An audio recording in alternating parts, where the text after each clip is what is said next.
Täna vaatame üht taskuhäälingu käsikirja süvamäre kaevandamisest. See on päris huvitav segu, eks, teadus ja selline spekulatiivne õudus. Jaa, see polümetallsõlmede teema ja siis see õuduselement sinna juurde tekitab küll tugeva atmosfääri kohe alguses. Väga intrigeeriv. Just. Aga lähme kohe esimese asja juurde. Meie meelest see üleminek faktidelt spekulatsioonile, see võiks olla sujuvam, orgaanilisem kuidagi. Praegu on see natuke jarsk, jah. Täpselt. See koht, kus öeldakse, aga siin läheb asi veelgi kummalisemaks. Jaa, see on nagu lüliti, eks? Just. Põhimõtteliselt lülitatakse ümber, üks teema lõpeb, teine algab, mitte ei kasva üksteisest välja. Ja see võib olla kuulajale natuke ootamatu. Sa oled just süvenenud nendesse keskkonnaprobleemidesse, mis on ju reaalsed ja tõsised. Ja siis järsku, hops, oleme õudusloos. Need kaks osa mõjuvad natuke eraldiseisvadena. Täpselt, nagu kaks eri lugu ja see side nende vahel, see võiks olla tugevam. Kuidas siis seda teha? No, meie soovitus oleks kaaluda nende spekulatiivsete elementide või isegi lihtsalt vihjete, peenemat sissepõimimist juba sinna varasemasse ossa, sinna faktipõhisesse. Et see ei tuleks nii äkki. Just, et see ehitaks ootust, muudaks selle hilisema pöörde nagu loogilisemaks arenguks, isegi kui see on äärmuslik areng. Okei, aga kuidas see praktikas välja näeks? Mingi näide? No näiteks, kui räägitakse sellest, kui vähe me tegelikult süvamerest teame. Ja need teadmise lüngad. Täpselt. Siis just sinna saaks juba midagi poetada. Ütleme, mainida mööda mines, et teadlaste seas liigub ka mingeid ebatavalisi hüpoteese mõnede seletamatute nähtuste kohta. Või et on mingid andmeid, mis ei klapi mudelitega? Just. Ei pea kohe lahti seletama, aga lihtsalt mainida, et tekiks juba väike küsimus õhku. Või isegi heliga mängida. Jah, see on hea mõte. Helikujundusega. Kui taustal on uudised või teaduslik jutt, siis sinna taha väga vaikselt mingi kummaline heli. Midagi anomaalselt. Täpselt. Et see jääks nagu alateadvusesse kummitama, see valmistaks ette neid hilisemaid selgemaid helielemente. Ja see fraas ise, see osa loost, mida uudistes ei räägita. Selle asemel, et see nii plärtsatades sisse tuua, võiks sellele kuidagi loomulikumalt jõuda. Rääkida enne pikemalt nendest teaduslikult dokumenteeritud anomaaliatest, nagu see Jaapani roboti Kaiko leid. Ja, need mustrid ookeani põhjas. Täpselt. Kirjeldada neid, rõhutada, et teadus ei oska neid seletada ja siis, nagu sellelt põnnalt. Liikuda edasi, et need mustrid olid alles algus. Et need avaisud ukse millelegi veel kummalisemale. Just nii. Siis see seos tekiks orgaaniliselt. Faktidest kasvaks välja spekulatsioon. Ja see muudaks selle palju usutavamaks ja hoiaks kuulajad paremini kaasas. Tugevdaks loos sisemist loogikat ka. Okei, lähme teise punkti juurde. Loo keskne sõnum ja sihtgrupp. See võiks olla selgemalt tasakaalus. Mis see fookus täpselt on?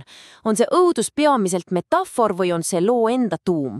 Praegu on see natuke kahe vahel, eks ole? Jah, ja see pole tingimata halb, kui see on taotluslik. Aga praegu tundub see natuke juhuslik. Kuulaja võib küsida, et kas ma peaksin nüüd muretsema päriselt selle kaevandamise pärast, mida see õuduslugu võimendab? Või peaksin lihtsalt nautima head ulmekat, mille taustaks on võidud aktuaalne teema? Just. Ja see ebaselgus võib tegelikult mõju lahjendana. Kui sa ei tea kummale jalale toetuda, siis võib-olla sa ei hooli kummastki nii palju lõpuks. Täpselt.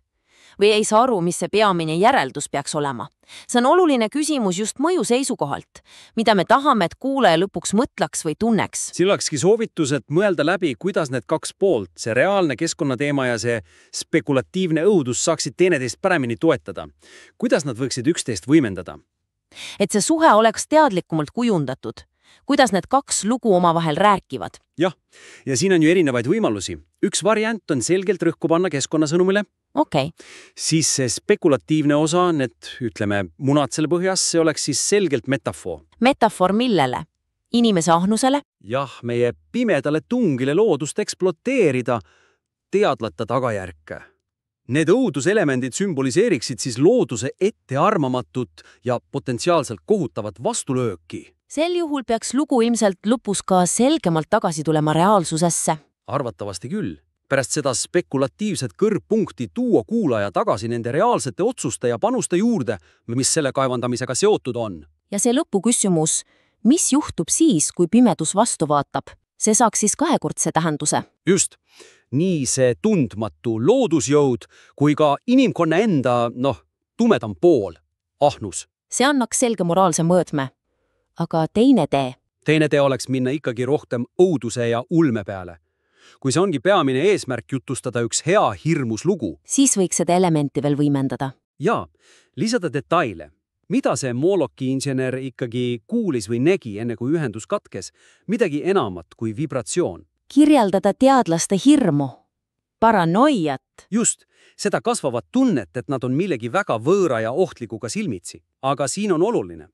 Säilitada see teaduslik raamistik. Täpselt, et see jääks usutavaks, maandatud õudus on tihti mujuvam kui puhas fantaasia.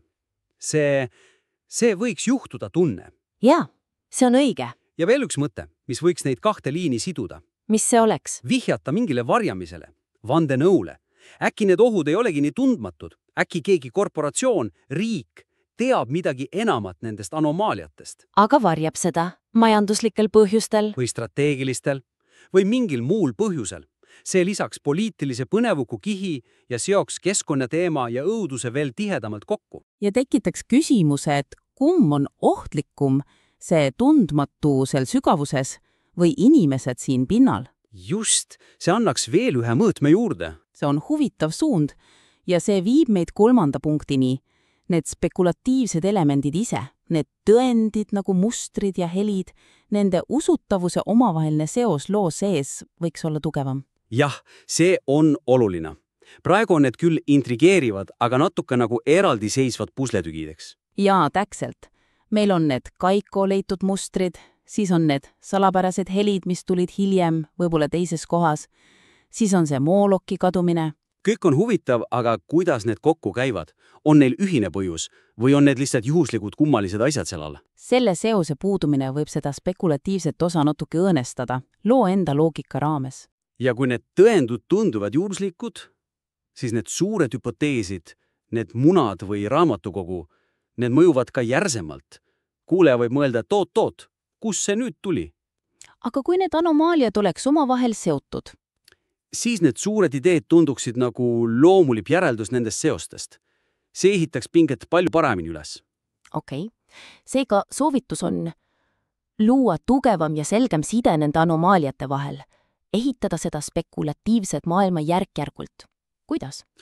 No näiteks need mustrid ja helid. Kas saaks vihjata, et need on otseselt seotud? Kuidas?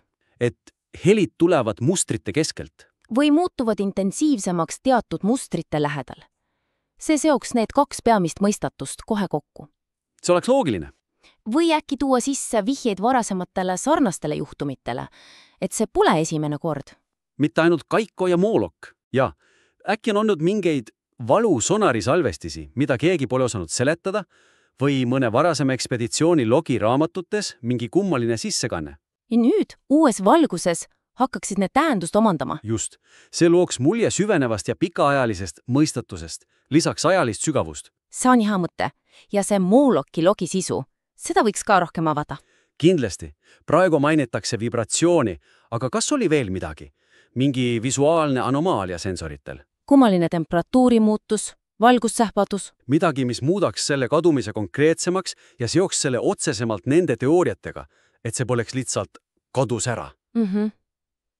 Ja see ajaline või põhjuslik seos? Kas Kaiko leid ja hilisemad helid? Kas seal saaks mingi seose luua? Näiteks, kas need helid algasid alles pärast seda, kui inimesed neid mustreid uurima hakkasid? Oi, see oleks päris kõhe, et see on reaktsioon inimtegevusele. Just. See muudaks olukorra kohe palju ähvardavamaks. See poleks enam lihtsalt passiivne anomaalia, vaid midagi, mis reageerig. Jaa, see on tugev mõte. Need väikesed aga läbimõeldud seosed aitaksid seda spekulatiivselt poolt palju usutavamaks muuta. Täpselt. See suurendaks pinget ja ka kuulaja valmisolekut neid suuremaid ideid vastu võtta. See muudaks selle hüppe tundmatuse vähem hüppeks ja rohkem nagu järgmiseks sammuks juba rajatud teel. Selge. Kokkuvõtteks siis, see materjal on tugev, väga hea atmosfääriga, originaalne idee. see süvamere kaevandamise teema ja spekulatiivne õudus, see töötab. Potentsiaali on palju. Jah, kindlasti on. Ja meie tänased soovitused olidki mõeldud selle potentsiaali veel paremaks realiseerimiseks. 3 peamist suunda. Esiteks, jah, see üleminek faktidelt spekulatsioonile, muuta see sujuvamaks, integreerida vihjeid varem. Teiseks, see fookuse küsimus. Kas keskkonnahajatus või ulmeõudus? Või kuidas need 2 teineteist toetavad? Selle teadlikum tasakaalustamine. Ja kolmandaks need spekulatiivsed elemendid ise, mustrid, helid, kadumine, nende omavahelise seose tugevdamine, et see looks usutavama ja pingelisema loo. Just. Need on need peamised kohad, millele võiks mõelda. Aga nagu öeldud, materjal on iseenesest juba väga haarav. Idee on värske. Absoluutselt, ja kui neid mõtteid edasi arendada ja seda käsikirja veel lihvida, siis oleks meil väga huvitav tulemust uuesti kuulda. Vaadata, kuhu see lugu välja jõuab. Jah, ootame huviga.